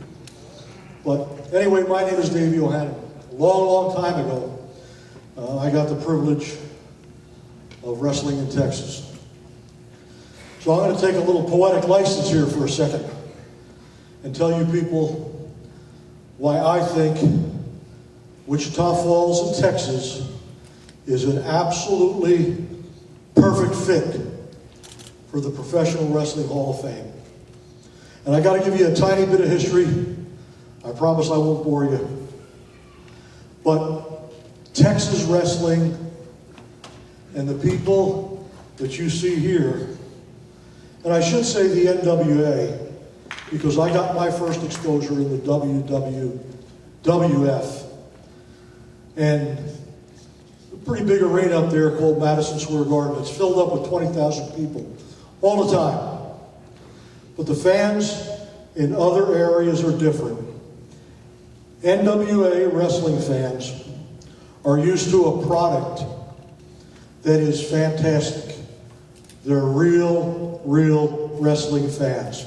They appreciate it. I'm going to tell you how I found that out for sure. I went to school in Missouri, at Mizzou. Let's go Tigers. I wanted to be a professional wrestler. It was my dream. So I got the opportunity to kind of BS my way to the wrestling business. There were no schools back then. This was a closed shop, man. This was a closed shop. These people protected their business, and you had to prove that you deserved to get a shot. So I got a shot in Missouri, and it was time to come home on Christmas vacation. And I was bugging the promoters in New York. I want to be a wrestler. I want to be a wrestler. So Madison Square Garden, it was 1972. It was December. And I went to the matches to once again bug somebody to let me in here. Now don't forget, the moral of this story is going to be why Wichita Falls is such a fit. So I went to Madison Square Garden. Always 20,000 people. Always. And if you got the opportunity to work there, which I did many times, very special time was with, rest his soul, his only appearance in Madison Square Garden with David Von Erich. And David and I wrestled. And that's something special for me. But anyway, here I was, a brand new guy, trying to get myself into this business. And I pretty much knew what was going on in New York. I wasn't in the business, but I was a great fan of it. And I was a great fan. And I watched and I studied, and that's how you learned. And that's how you maybe learn the respect also that came with this business. And I was standing in Madison Square Garden, and they used to set the matches up. You had some prelims, maybe a special event. Main event was on, and it was on early enough to get those guys out of that arena so they could get to where they were going. And last was usually a tag match. I was watching all the matches because I wanted to learn. And Madison Square Garden had a runway with a curtain.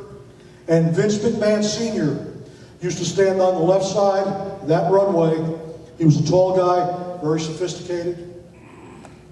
And he used to watch all the matches.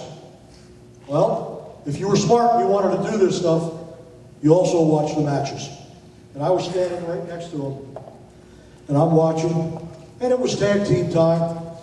And much of the time during the tag match, the people were starting to leave. But boy, this felt different tonight. The garden sounded crazy. It was actually shaking. And I peeked out there. Don't forget the moral of the story. Texas Wrestling, NWA. And I'm watching, and Vince McMahon is watching. And the people that started to leave were coming back down the aisles to their seats. And I looked up at Vince McMahon at the very time he said to Vince McMahon Jr., go out there and tell those guys to calm it down. Now, who were those guys? It was Terry Funk and Dory Funk Sr. And Vince Jr. said to his dad, tell him to calm it down. Now, this was before I was deaf, and I heard it because I was standing this close to Vince McMahon Sr.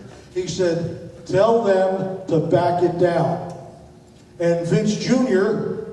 didn't quite have that strut that he has now. And he walked down the aisle, 3/4 of the way around the ring, and I'm watching. Because don't forget, I wasn't real smart about this stuff yet. And he walked around to an NWA Texas wrestler named Terry Funk. And a few guys that were watching saw him kind of get Terry's attention. Terry was on that apron while his dad had the garden rocking. And Terry looked down, and Vince McMahon looked up, and then Vince McMahon came back through the curtain, and he really looked like he didn't want to talk to his daddy. And his father said, what'd he say? And Vince McMahon looked up at him. And since it's a mixed crowd, I'm going to try to explain what Terry Funk said to Vince McMahon Jr. about calming down that tag team match. I think it had something to do with kissing the south end of a northbound horse. Okay? The place was rocking. At that point, the kid that was trying to get into the wrestling business said, that's really what I want to do. And only because I was exposed to New York, I didn't get to see a lot of NWA. I went back to school and I studied. And I saw Terry Funk, and I saw Dick Murdoch, and I saw Harley, and I saw the legends of Texas wrestling. Len Denton, Gorgeous Gary, Eric Embry. So many of the guys that I got to know, some of them I just met now. I even worked in the Texas territories. Wichita Falls is fantastic. And the way you've accepted and taken care of this Hall of Fame in a short time is unbelievable. It's more than we could have ever expected. So Texas is going to be a tremendous fit. And you know why? Because of you people and because of the Texas fans. Anyway, Sergeant Slaughter couldn't be here, and Davey didn't know he was going to induct Sergeant Slaughter. But Bobby Remus is a good hand in this business. He came up the way a lot of us did. He went to territories. He was in Minneapolis. He did his time. He got his break in New York, and he comported himself very well. He's a good representative for our business. He never, and this is one of the lessons you learn, never make a joke out of what we did for a living. This was serious. We were serious. We put our bodies on the line, and you fans made it worthwhile.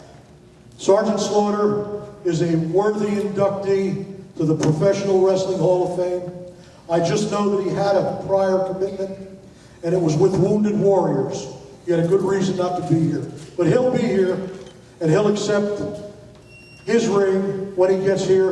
And on his behalf, thank you to the people in the Professional Wrestling Hall of Fame, and thank you so much to the town of Wichita Falls. Appreciate it.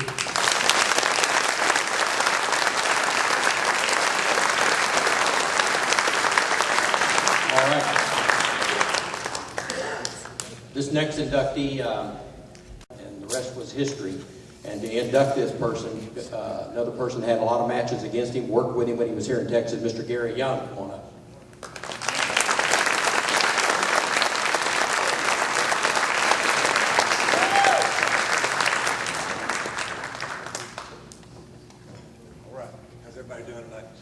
Just going to take a couple quick moments. The person I'm going to talk about tonight is going to get with 2 words. Hell yeah! Stone Cold Steve Austin. He can't be here tonight, guys. Just recently he had major shoulder surgery, so he's out. He's out for quite a few weeks. There was no way he could travel here tonight. I was asked by Johnny to do the speech for him. I know that he'd be very happy to be here. You know, Texas and Texas wrestling set the bar across this country all the way from the 50s, 60s, 70s, and even into the 80s and the 90s. Stone Cold, one of the latter part of the 80s and 90s, was one of the guys that helped set the bar high for Texas wrestling. So I know he'd be honored tonight to be here.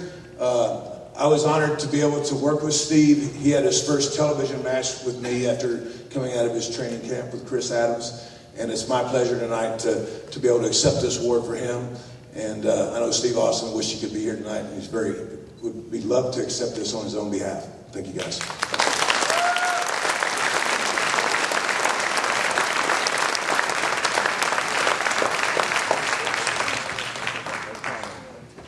All right, to make this next presentation, and first time I saw him wrestle, I was in Texas Stadium, and I got a chance to see him wrestle in the ring right there, you know, and I think the finish took place on the 50-yard line.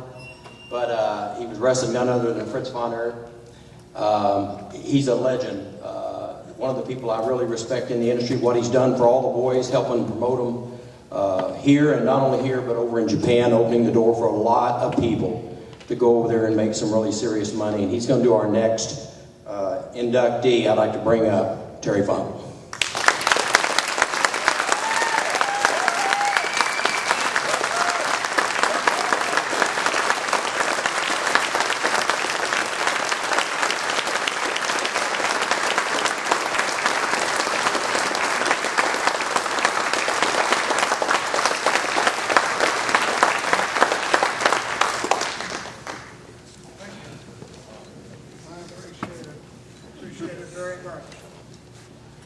Dadgummit, I'm here to go ahead and introduce a person. Do I respect him? You damn right I do. He and his old man were as tough as any family that has ever been in the business. His pop was stiff in the ring. Greg was ridiculous. Ridiculously stiff in the ring. And that's the God honest truth about him. Greg the Hammer Valentine. At the age of 19, Greg the Hammer was put on a Calgary-bound plane by his father Johnny. Greg had become fascinated with the world of professional wrestling. After traveling around with his father through Texas, he decided that he didn't want to return to college. So his dad sent his son off to Stu Hart. What a hell of a miserable thing that had to be. Valentine trained at the Hart Dungeon for less than a year. No, for more than a year. And his first match in Calgary was against Angelo Mosca. Ooh. He was bowled over in under 5 minutes. Valentine credits Hart with giving him the skills to evolve to a main eventer. And that's no dadgum bull. He evolved to a main eventer. I came from Stu Hart's dungeon because it's like the boot camp of wrestling, is what he said. From the frigid cold of Calgary, the Hammer went on to Detroit to be further educated by the Sheik, teaming with Don Fargo. That had to be a pleasure, too. Greg became Johnny Fargo, but he still couldn't climb out from under his father's shadow. And let me tell you something, that was an awful big shadow. There was a pressure living up to Valentine's name. When you're the son of a famous person, they expect a whole lot out of you. That's what he said. Even if you are good, they still don't want to look at it that way. In the Carolinas, he came into his own. He became a U.S. title champion. He freelanced around the country, including challenging WWF champion Bob Backlund. Valentine's biggest fame came in September 1984, when he ripped the international title from the waist of Tito Santana. And I think a lot of us remember that even to this day.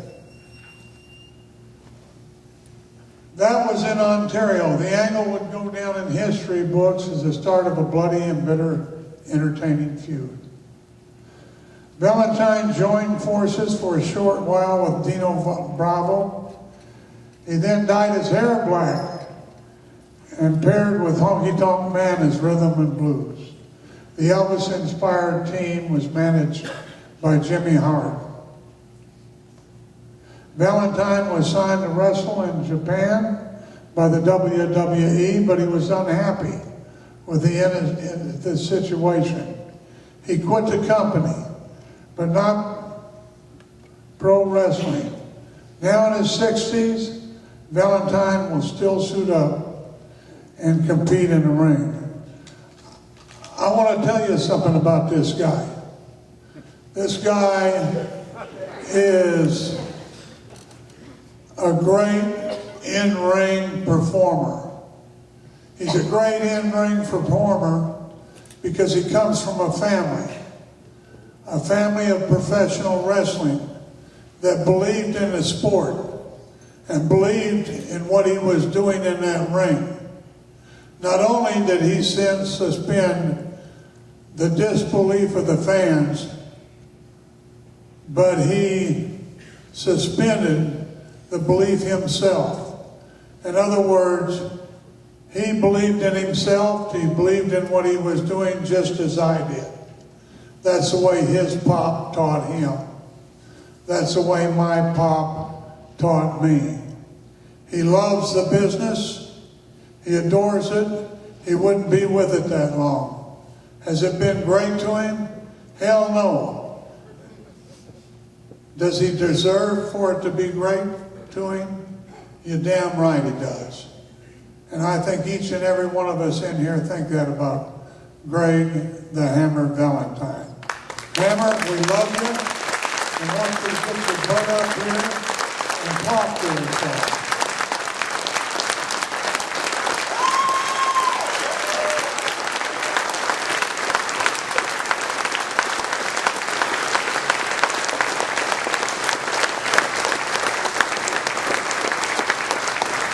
Now, you can't do one of these 30-second jobs here, Greg, and get away from us. You're going to stay up here a while.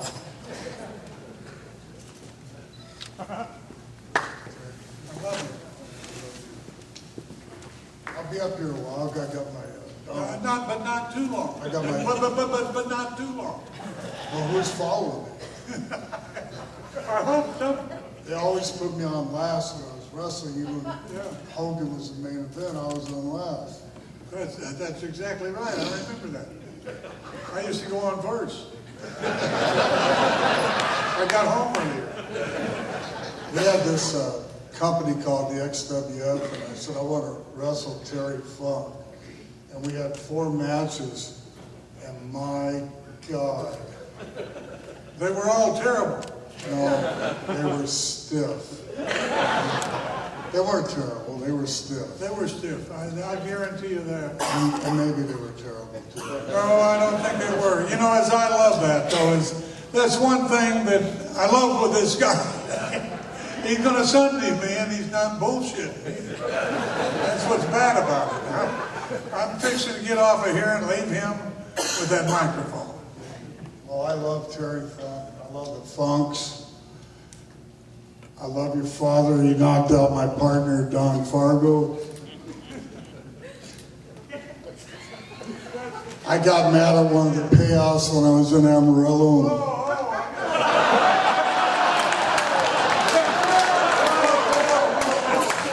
Greg was in Amarillo, Texas. He and Don Fargo. We paid off every Friday morning because it was after Thursday night for the week, the entire week of wrestling. So we made the payoffs and then we paid the guys at the television.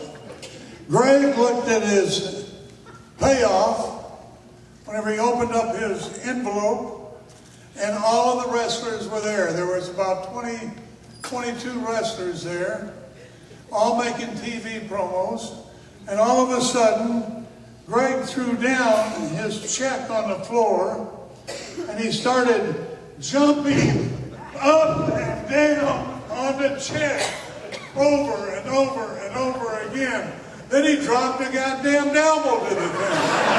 That was the most amazing things that I ever saw. He dropped an elbow to the check, and then he got up and walked away, and he was still, his face was red, but he sat there, and then 10 minutes went by. The check was still there on the floor. Greg was on the side of the room. 20 minutes went by. Greg was still on the other side of the room. The check was on the floor. And then possibly an hour went by, and he finally got some sense. He went ahead and walked over there and picked up his check and put it in his pocket.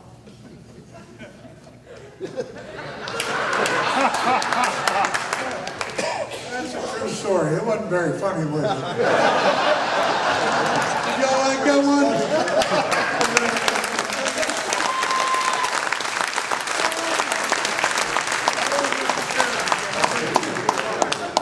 Go ahead.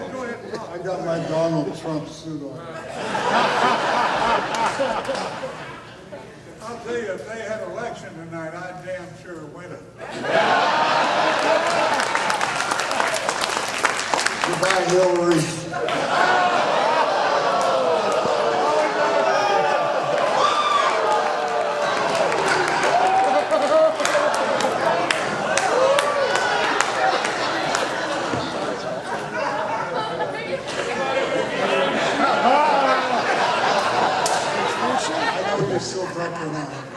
Jimmy Hart broke you into the business, didn't he? Oh, that was low. I'm leaving you with the microphone. Just go ahead and talk to the damn. You forgot a couple. No, go ahead and talk to people. Go ahead. Okay. They want to listen to you and what you've got to say. I hope so. You just go right ahead. You forgot one of my partners one way. Beefcake.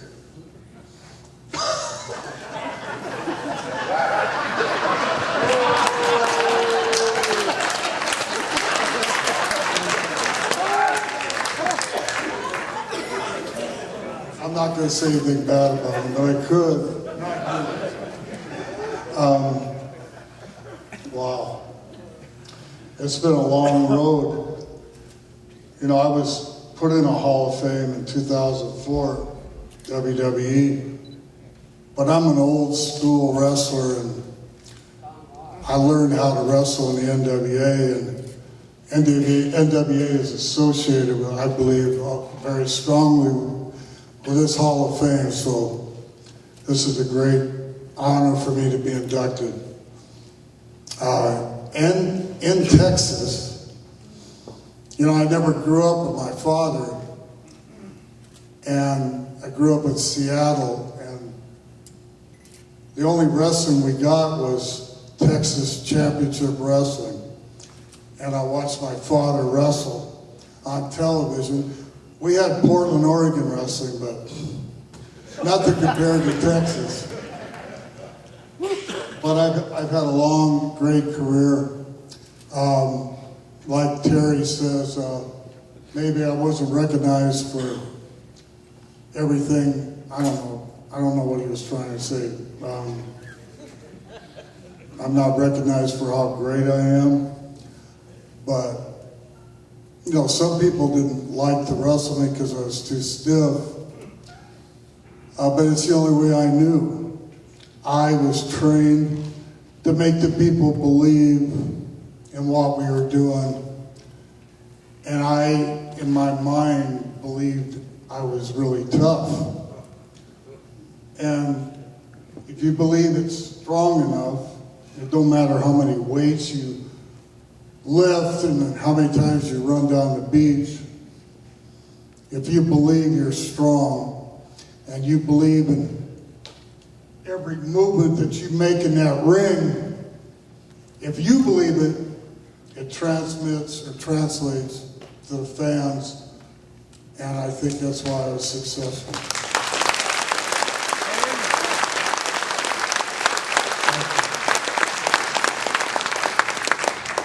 And notwithstanding, my opponents believed in it too.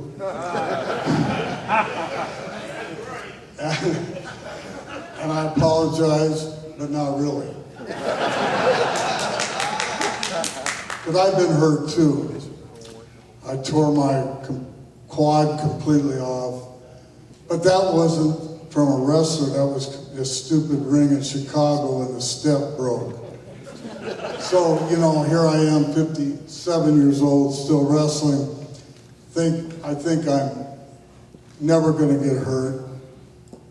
You know, not a broken bone, or especially a quad, which is the biggest muscle in your body, but it happened. And, but I was out of wrestling for a year, walked around with a crutch, and I got back in it.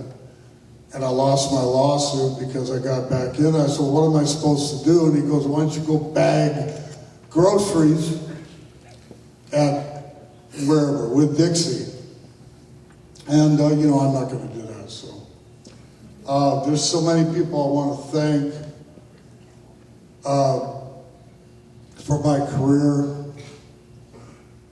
The main guy is Johnny Valentine, my dad.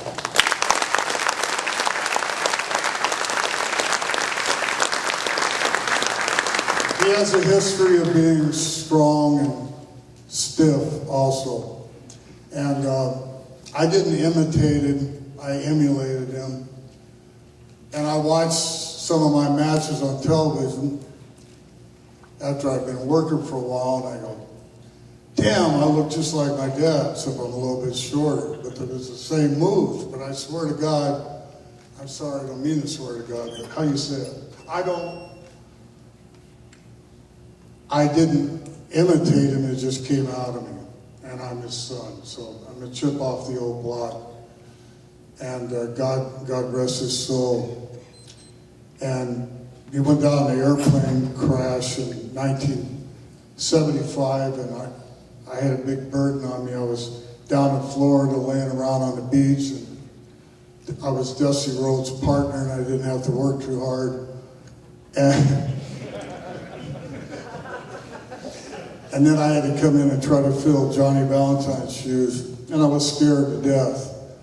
And I had a partner, Ric Flair, who scared me to death also. But he was a good partner. And, you know, 1979, I went to WWF. Vince McMahon Sr., great person. He reminded me of the movie actor Jimmy Stewart. And he was just a real gem of a guy. And then there was Vince McMahon, his kid. And I was good friends with him. But then, you know, he kind of distanced himself from the talent. But, that was a great run too. I have no complaints. I just wish a couple promoters would give me a couple $1 million and, no, I'm just kidding.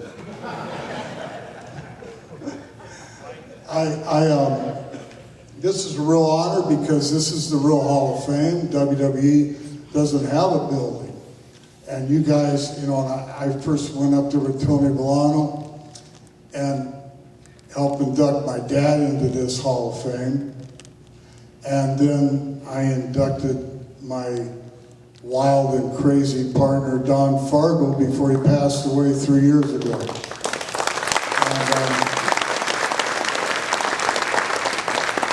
So now I'm getting inducted, and thank you so much. I mean, there's more things I want to say, but it's not there. I guess I'm having a senior moment. Who said I was 60 years old and still wrestling?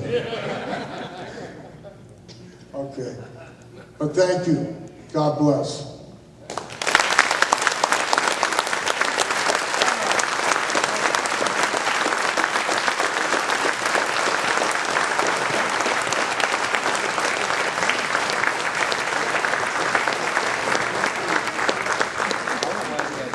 I watched Terry Funk do this.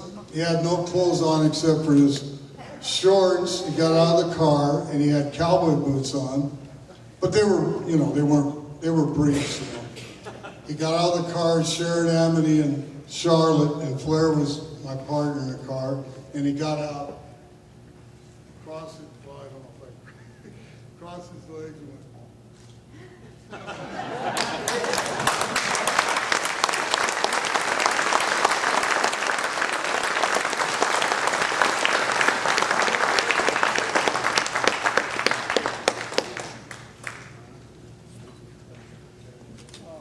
All right, what an evening, right? Well honored and deserving inductees tonight. And as we get ready to go out, once we close out tonight, we'd like for all the honorees, the wrestlers, and the inductees to all meet at the room we were at earlier today doing autographs for a picture. And as we close out tonight, a lot of people in line today. Wrestling was my path to Christianity, and totally changed my life. I've been so blessed with what, not only when I was in wrestling, but even after wrestling. Been a very successful entrepreneur, but it all led to that. You kind of become another person, and it gives you that belief system.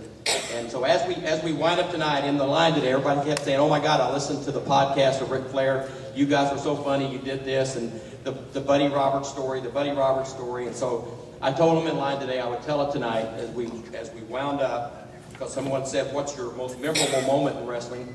We had gone to Israel, and God, we were so big there, it was ungodly. And we landed on the plane. There was about 20,000 people on the tarmac, and there was all these Jeeps with the gun turrets. And so Buddy had started drinking. We had to fly from Dallas to New York, New York to Paris, Paris to Israel.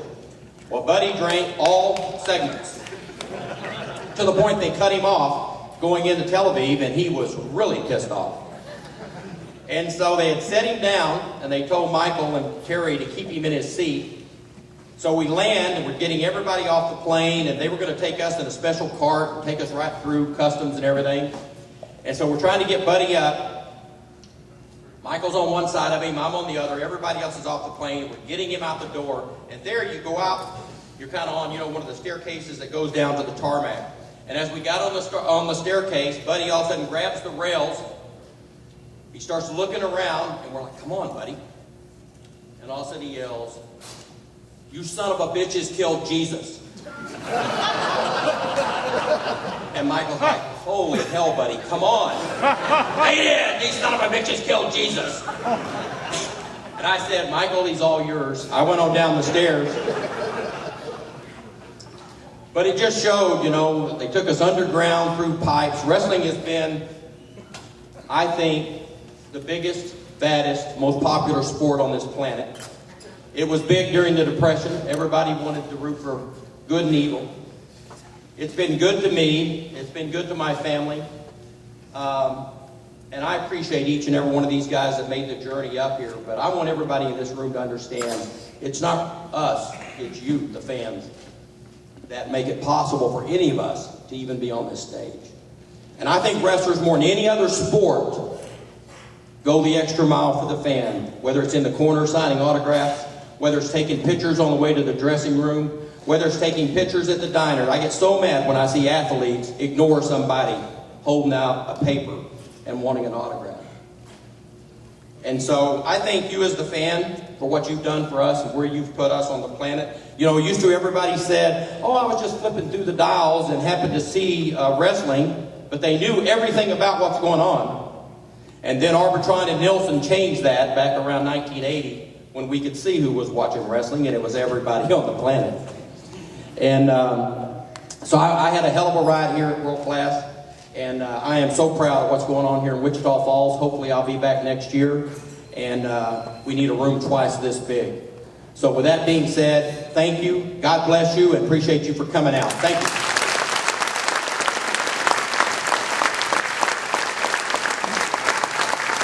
And all the wrestlers, honorees, inductees, we'd like to go over here and get a group picture for the Hall of Fame. We're doing it a little different this year. We'd like to get a quality group picture with all the wrestlers, inductees, and family members of inductees. Thank you so much. Have a safe trip home.